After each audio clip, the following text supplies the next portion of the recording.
I hope आप सभी बहुत अच्छे होंगे। दोस्तों, वैसे तो अगर कहा जाए तो जो विचारों का गहन है ना, जो विचारों का गहना वो हमारे अंदर से पैदा होता है। दूसरे को देखते हैं जैसे वैसा ही विचार पैदा होता है ना। जैसे हमने उड़ती हुई पतंग को देखा है ना, तो हमारे मन में विचार आता है यार ये पतंग उड़ रही है तो हम क्यों नहीं उड़ेंगे, है ना। हम भी उड़ते हैं, या हम खुद उड़ाते हैं, या हम कुछ ऐसा करते हैं जिससे हम एंटरटेनमेंट करें, है ना।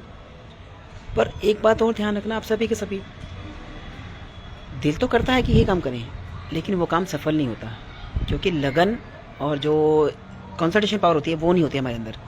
आपको पता है एक रैट और एक डॉग में एक चीज़ का बहुत डिफरेंस है, वो है डिसीजन पावर।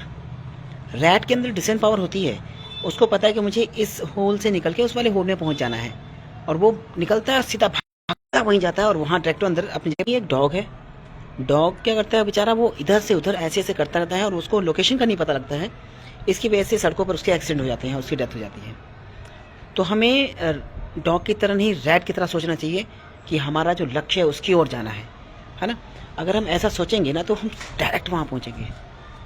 इसमें कोई हानि नहीं है, कोई मुश्किल नहीं है, कोई नुकसान नहीं है। हाँ, सिर्फ एक चीज़ का ही नुकसान है कि आप कितनी देर तक अपने आप को संभाल सकते हैं, क्योंकि आप ना अपने आप को संभाल नहीं पाते। आप आ रही मुश्किलों को देखते हो, यार इतनी बड़ी मुश्किल आ गई है, कैसे इससे लड़ेंगे, कैसे करेंगे और किस तरह से अपने आप को सही रखेंगे। तो वो सोच ठीक है, जायज़ है, वहाँ तक सोचना भी जायज़ है, पर उसका सोल्यूशन ना निकालना कहीं ना कहीं हमारी ये क्या कहते हैं डिसएडवांटेज है हमारे लिए। तो उसका सोल्यूशन भी निकालें। रास्ते हैं, वो रास्ता ऐसा बनेगा कि आप कुछ ना कुछ करके वहाँ तक पहुँच जाओगे। तो इसलिए रैट की तरह सोचो और डायरेक्ट अपनी मंजिल को रुक जाओ। मंजिल तक जाने के लिए चलना पड़ेगा। जीवन में दो रास्ते होते हैं, एक होता है शॉर्टकट, एक होता है लॉन्ग कट। लॉन्ग रास्ते को हमें चुनना चाहिए, क्योंकि लॉन्ग रास्ता क्या होता है, हमें टाइम तो ज़रूर लेता है पर हमारे मकसद तक पहुंचा देता है। और शॉर्टकट रास्ता क्या करता है, हमें जल्दी पहुंचा देता है कि हम जल्दी अपनी मंजिल तक पहुंच जाएंगे ऐसे वैसे। और शॉर्टकट के चक्कर में हमें बहुत नुकसान होता है। नुकसान क्यों होता है, क्योंकि हम सोचते हैं यार ये शॉर्टकट रास्ता तो और निकालें और शॉर्टकट पहुँचाएँ, तो वहाँ पहुँचते पहुँचते फिर आपका बहुत नुकसान हो जाता है। इसलिए रास्ते को लॉन्ग यूज़ करो और अपने आप को एक कॉन्सेंट्रेट रख करके, एकाग्र रख करके आगे बढ़ो। फिर देखना दुनिया तो क्या, सारी कायनातें क्या है, वो सब चीज़ आपके कदमों में होगी। जो आप चाहते हैं, जो आप बनना चाहते हैं, जो आप करना चाहते हैं, वो सब कुछ आप कर सकते हो। You can do everything, depend upon your thinking. If you want change your thinking then you will do everything. ठीक है, तो सब कुछ कर सकते हो और करोगे भी। बस बदलाव लाओ अपने अंदर। परिवर्तन ही संसार का नियम है।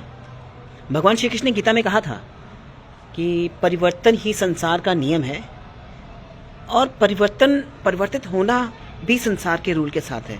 जो इंसान समय के साथ परिवर्तित नहीं होता है वो ज़िंदगी में पीछे रह जाता है। इसलिए समय के साथ परिवर्तित होना शुरू कीजिए और आगे बढ़िए। मैं कहता हूँ कि आपके बराबर कोई नहीं होगा। अगर आपने सोच लिया है कि मुझे हर हाल में ये काम करना है और अच्छे काम करने हैं, तो देखिए रास्ते खुद ब खुद निकल आएंगे। किसी भी चीज़ की कमी नहीं होगी। आप सच्चे लगन से, मेहनत से काम करें, फिर देखो आप दुनिया आपके कदमों में गिरेगी। वो सलाम करेगी आपको कि हाँ यार ये वो रुतबा है, ये वो शख्स है जिसने अपनी मेहनत, अपनी काबिलियत पर ये मुकाम हासिल किया है, ये सक्सेसफुल लाइफ हासिल की है और ये सक्सेस हासिल किया है। तो वो आपके लिए अप्रिशिएट करेंगे कि हाँ भाई इनके लाइफ लेसन से कुछ ना कुछ सीखना होगा हमें, क्योंकि ये स्ट्रगल करके यहाँ तक पहुँचे। तो दोस्तों ध्यान रखना, struggle, life is a full of struggle. You can do and you can win. ठीक है, तो ये आप तभी करोगे जब आप कोशिश करोगे। ठीक है, आई होप आप मेरी बातों को समझ चुके होंगे। Thank you so much, have a nice day. मिलते हैं नेक्स्ट वीडियो में। Thank you.